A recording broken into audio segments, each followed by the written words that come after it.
Continuamos en la vuelta al mundo, la franja de France 24 en la que actualizamos las principales noticias del día. Soy Valentina Torres Sánchez, vamos a revisar los titulares. Donald Trump insultó a Irán a través de redes sociales al tiempo que amplió al martes el ultimátum para la reapertura del estrecho de Hormuz. El republicano volvió a amenazar con desatar el infierno, mientras que desde Teherán dijeron que está incitando públicamente a crímenes de guerra. En Líbano, al menos 15 personas han perdido la vida por ataques israelíes. El más reciente, contra un apartamento en el este de Beirut, dejó 4 muertos, pero bombardeos previos se registraron en el sur del país. Los cristianos del mundo celebran la Pascua, muchos de ellos en países de mayoría musulmana y en medio de zonas de conflicto. Desde el Vaticano, el Papa León XIV hizo un llamado a los líderes mundiales para acabar con las guerras y elegir la paz. En redes sociales, videos cobraron fuerza luego de anunciar que Estados Unidos buscaría enviar migrantes irregulares detenidos por el ICE a combatir contra Irán a cambio de los documentos de permanencia en suelo estadounidense. Usuarios que compartieron los clips aseguraron que el presidente Donald Trump estaría por enviar un proyecto de ley para hacer esto posible. Pero la pregunta que surge es si estamos frente a una noticia real o falsa. En minutos, Martín Gripon nos amplía en Desinformando. Y en una semana en el mundo nos planteamos si en su mensaje a la nación Trump ofreció alguna claridad sobre qué espera conseguir en Irán, qué puede reivindicar como victoria y hasta cuándo podría esperar mientras el precio del petróleo sigue en aumento y se convocan masivas manifestaciones en su contra. En el otro frente de la guerra en Medio Oriente, ¿alguien puede frenar a Israel de ocupar el sur del Líbano? Y en medio de este mundo en llamas, ¿por qué la humanidad quiere volver a la luna? Esto en minutos.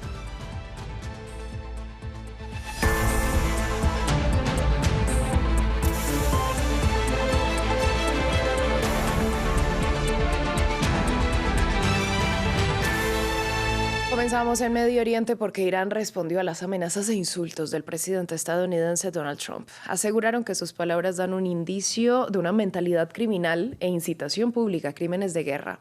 Esto tras el más reciente mensaje del republicano en el que extendió el plazo al martes para la reapertura del estrecho de Hormuz, amenazando con desatar el infierno si no se logra un acuerdo. El informe es de Samuel Salgado Castro. Domingo de Pascua lleno de improperios en la Casa Blanca. El presidente de Estados Unidos, Donald Trump, parece haberse salido de sus cabales en redes sociales y aumentó la presión sobre Irán.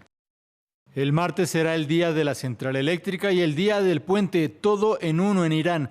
No habrá nada igual. Abran el puto estrecho, locos bastardos, o vivirán en el infierno. Ya verán, alabado sea Alá. En una publicación posterior, el presidente dio una nueva fecha límite a Irán para reabrir el estrecho de Hormuz, martes 8 p.m., hora del este de Estados Unidos.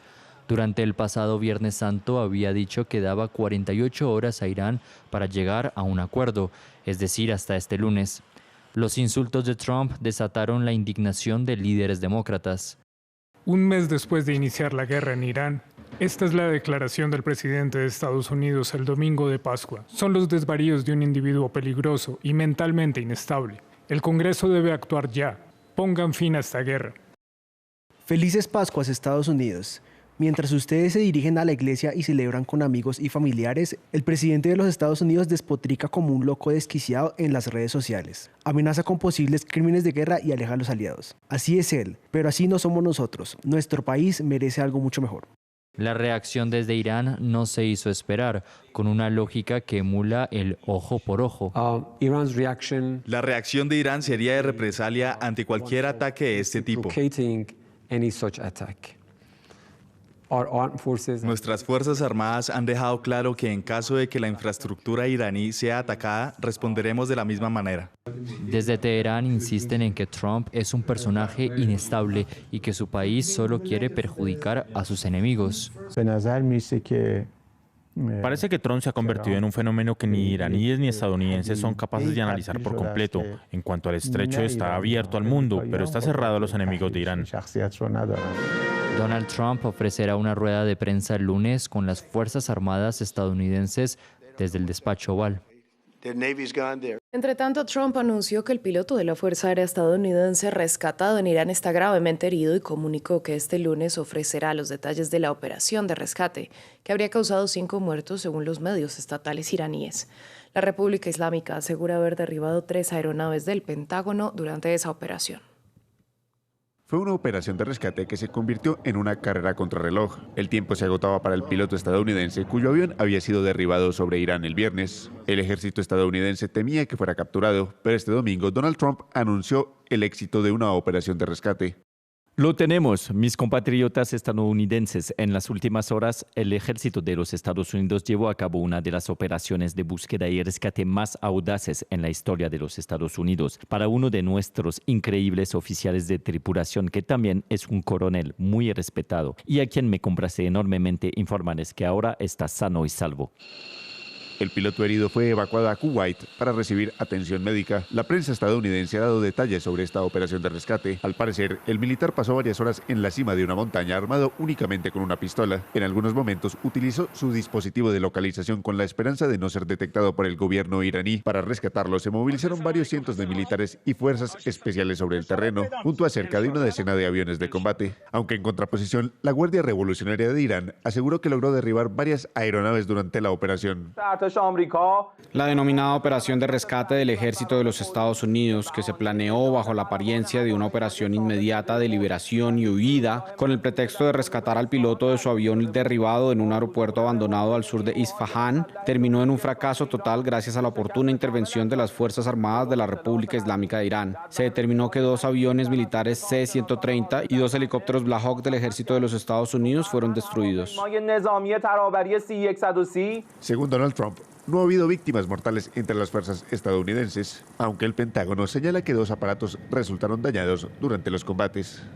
De otra parte, al menos 9 personas resultaron heridas este domingo en medio de un ataque iraní contra la ciudad israelí de Haifa. El misil impactó directamente en un edificio residencial del área metropolitana y al menos uno de los heridos, de 82 años, se encuentra en condición grave. Otro de los lesionados es un bebé de 10 meses que sufrió heridas en la cabeza por metralla. Además, 3 personas fueron reportadas como desaparecidas tras los hechos. Y Líbano sigue lidiando con la ofensiva israelí contra Hezbollah. Al menos 15 personas murieron este domingo en medio de ataques de las fuerzas de Tel Aviv. El más reciente bombardeo se produjo contra un edificio residencial ubicado en el este de Beirut. 4 personas perdieron la vida en ese hecho. Más temprano, otros ataques registrados en el sur del país dejaron al menos 11 víctimas mortales, entre ellas una niña de 4 años. El presidente Joseph Aoun habló del diálogo como una alternativa para el fin del conflicto. Es cierto que Israel quiere hacer en Líbano lo mismo que hizo en Gaza. Nuestro deber es impedir que la situación se repita. ¿Qué es mejor, calmarnos y encaminarnos hacia las negociaciones o ir a la guerra? Las negociaciones no son concesiones y la diplomacia no es rendición. No, Gaza fue destruida y murieron entre 70.000 y 80.000 personas y al final llegaron a negociar. ¿Por qué no negociamos ahora para detener esas tragedias y el sufrimiento del Líbano? En otras noticias, en este domingo de resurrección para la religión cristiana, miles de fieles celebran en países de mayoría musulmana y en zonas de conflicto en Medio Oriente la Pascua, desde Teherán hasta la Franja de Gaza. Nuestro compañero Samuel Salgado Castro hace un recorrido por varios puntos de estas congregaciones. Catedral de San Sarkis. Decenas de fieles celebran la Pascua en un país de mayoría musulmana y en estado de guerra, la República Islámica de Irán. Escenas de aparente normalidad y tradicionales en Irán, donde viven unos 300.000 cristianos, en su mayoría armenios y con 3 escaños en el Parlamento. Tanto el arzobispo como los fieles enviaron un mensaje de paz 5 semanas después del inicio de la guerra por parte de Israel y Estados Unidos. Mi primer llamado va dirigido a quienes iniciaron la guerra para que alcen la vista al cielo, donde se nos concedió amor y respeto mutuo, ya sea a través del nacimiento de Jesús o de la resurrección. Irán no es el único país de mayoría musulmana donde los cristianos celebraron la resurrección de Jesús, el profeta del cristianismo.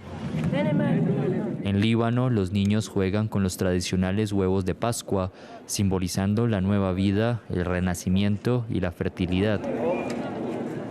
En medio de la ofensiva israelí, que ha causado más de 1.300 muertos y más de 1 millón de desplazados en un mes. A pesar de los bombardeos, la guerra y el constante sonido de los aviones, e incluso aunque el pueblo haya sido bombardeado intensamente, nosotros en Al-Klaya somos gente de fe.